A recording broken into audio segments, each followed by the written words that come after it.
Welcome to the Building Newfoundland and Labrador podcast, dedicated to exploring the interesting journeys of the people in the provincial construction industry. Presented by the Newfoundland and Labrador Construction Association, produced by Gale Force Winds. Join us as we chat with the inspirational individuals that ensure the continued growth of the construction industry and the province of Newfoundland and Labrador. Welcome to the Building Newfoundland and Labrador podcast, and here we are at Build Expo 2023. I'm Alan Dale. With me as always my good buddy Jerry Carew, and it is certainly exciting to be in conversation with people here at the trade show. So Deanne, why don't you go ahead and introduce yourself? So my name is Deanne Oliver, and I am with Skills Canada, Newfoundland and Labrador. I've been there now almost 15 years, not giving away any ages. I've worked with nonprofits for a very long time. I work with the community, and I've done a lot of stuff within the community. So I'm now with Skills, like I said, for the past 15 years. So 15 years with Skills. Your journey up there, though, where did you come from to get into Skills? Well, my journey. I started out originally when I went to school. I did recreation therapy. Okay. I knew that in my career path, I wanted to do something where I was giving back to the community, and I really wanted to do, originally, I wanted to work with people with disabilities. So originally, I went and did recreation therapy, and I worked with Easter Seals for a number of years, and developed recreation programs there, and their employment programs, and did that for a number of years. And then I was working with it's called Thrive now, but at the time it was Community Use Network. So I was there, and I worked with Street Reach for a while, and then I landed with Skills Canada, luckily, very happily. Been working now with Skills for 15 years.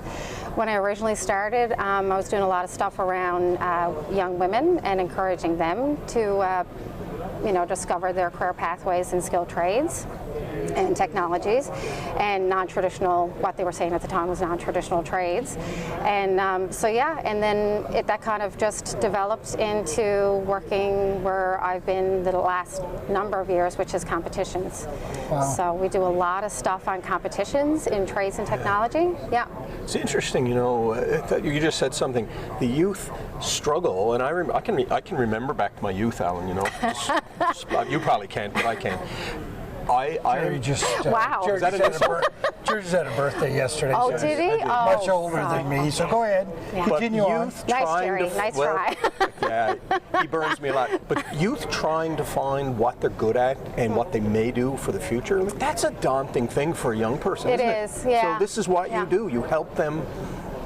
We try. That's our whole goal, is to just discover and try different things. You never know. You may try it, you might love it, you might try it, you might not like it. So now you know, and you can tick that off and say, I tried it, I don't like it, I want to go this path.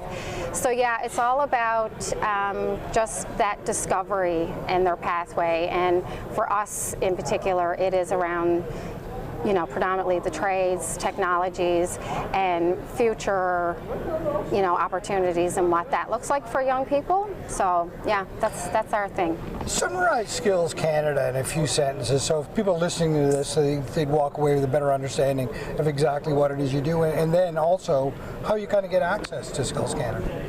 Yeah, so Skills Canada, we're actually celebrating our 25th year. We're a nonprofit organization. We're pan-Canadian, so every province and territory has a Skills Canada. We're mostly known for our competitions, which are offered at the junior high, high school, post-secondary apprenticeship level. And within those competitions, we're trying to showcase excellence in trades. There's also a World Skills level. We've had young people that have gone on the journey with us and competed at the provincial level, the national level, and the World Skill level. So you never know where your journey is going to take you when you get involved with Skills Canada.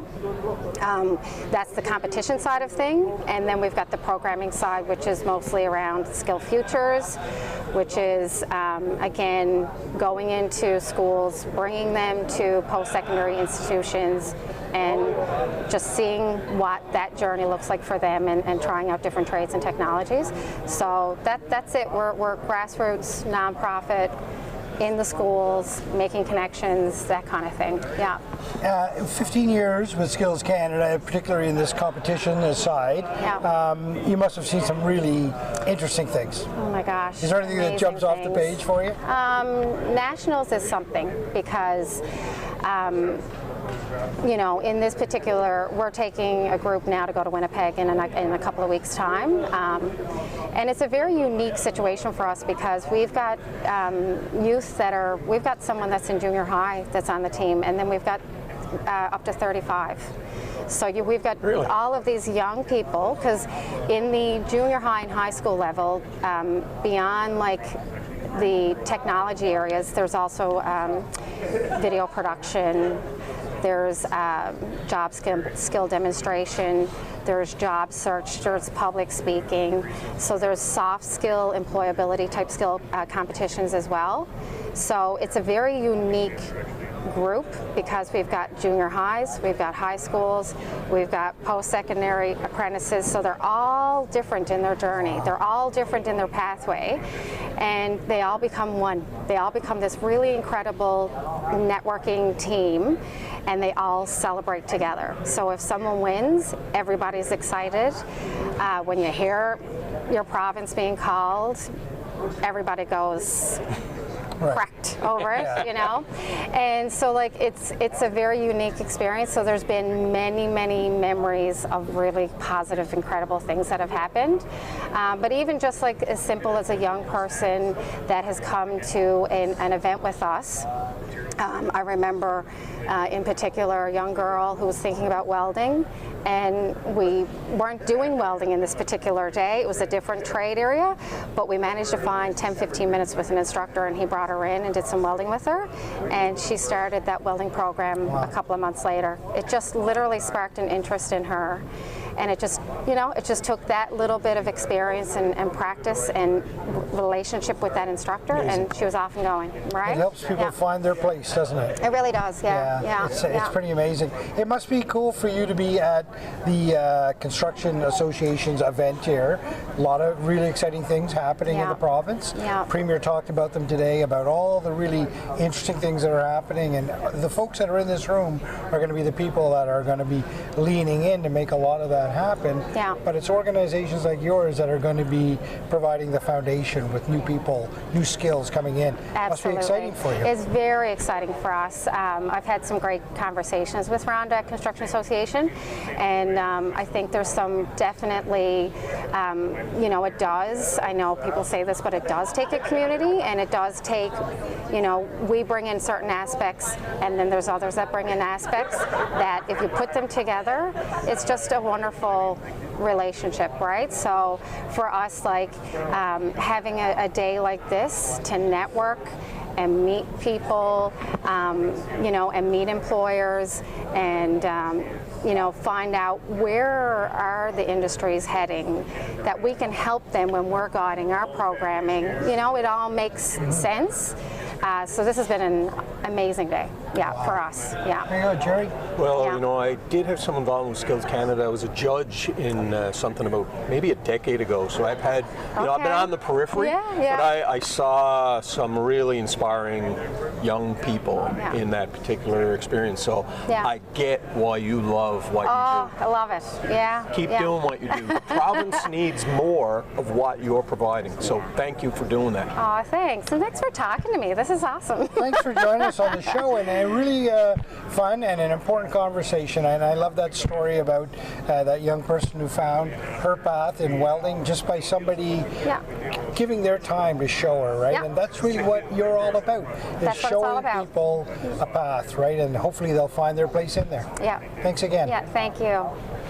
Thank you for tuning in to the Building Newfoundland and Labrador podcast, presented by the Newfoundland and Labrador Construction Association, produced by Gale Force Winds.